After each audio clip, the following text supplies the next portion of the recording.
This is a short film that talks about the use of adjective as nouns in English, and in Swedish we call it substantiverade adjektiv. Nouns and adjectives very easily can perform each other's tasks, which we will see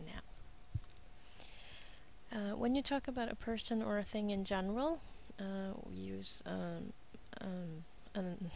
adjective working as a noun, as in, for example, we should help the poor. Also, when you talk about abstract notions in a generic sense, such as my boss expects me to do the impossible is then the abstract notion. It cannot be done. And also, when you talk about some nationalities, they can be used as a noun in a generic sense, as in the English. When you talk about the people, they talk a lot about the weather. When you talk about a specific thing or person, you also use adjective that works as a noun. In Swedish, the adjectives poor and nice can be used as an adjective, but in English, however, you have to add a noun. Could be man, woman, person, people, thing, or part. Example of this is, I gave the poor man some coins. If you compare to Swedish, we don't have the word man, we just say jag gav den fattige några mynt.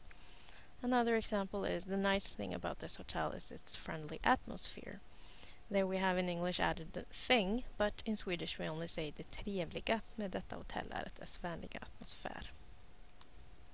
Note, however, if you want to talk about people who are not there or are there, you in English say those absent or present. You don't have to say those people, you can just say those absent or present.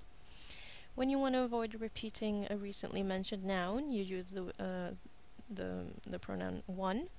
This does not apply after uncountable nouns and after the word own, as you will see in the examples.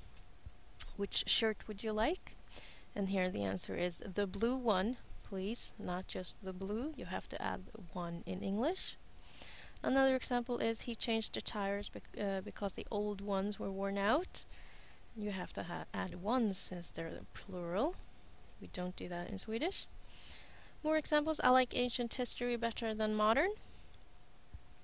And keep your hands off my cigarettes, smoke your own.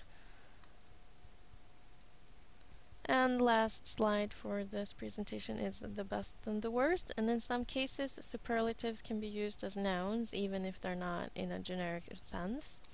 And some expressions that we use this in are the best, the last, we've kept the best till the last, or she feared the worst.